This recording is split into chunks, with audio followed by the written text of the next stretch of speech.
I grew up in a small village where opportunities were rare and dreams were even rarer. Most of the kids in my neighborhood dropped out of school by the time they were 13 to help their families earn money. But I was different. I loved school. I loved learning new things. I wanted to be the first in my family to go to college.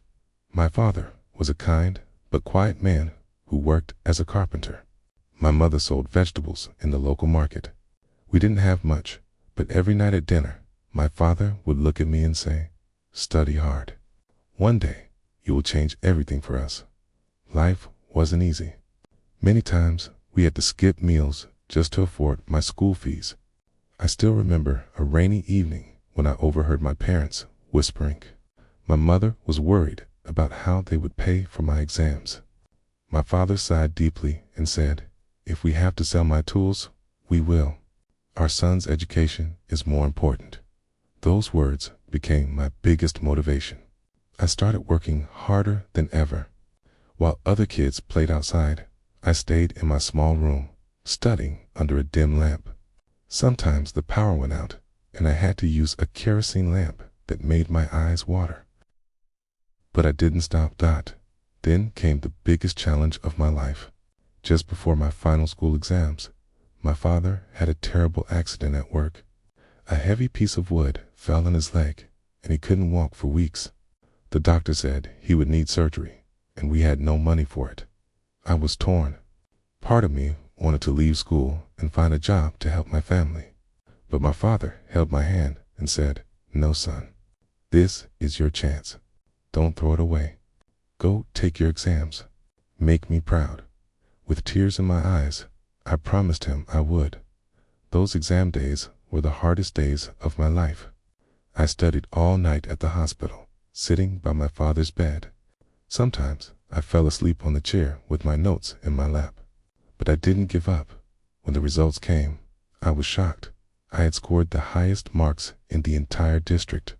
My teachers congratulated me. My neighbors came to our house to celebrate.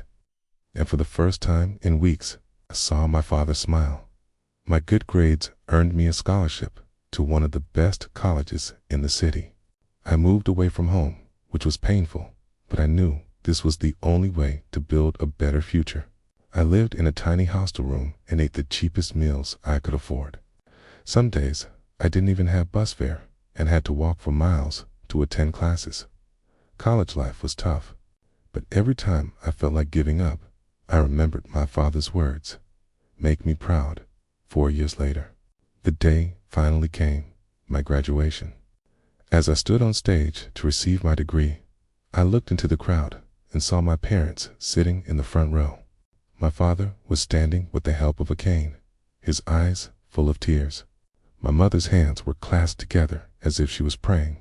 After the ceremony, I walked up to them and handed my father the degree. "This is for you," I said. He hugged me tightly and whispered, "You kept your promise." A few months later, I got my first job. The very first salary I earned, I didn't spend a single coin on myself. I paid for my father's full treatment so he could walk without pain again.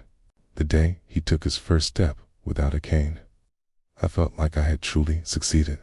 Today, I'm not just supporting my parents, but also helping other kids in my village pay for their education, because I know how one small opportunity can change everything, and that's what courage really means. Not being fearless, but fighting for your dreams, even when you are scared, even when life tries to break you.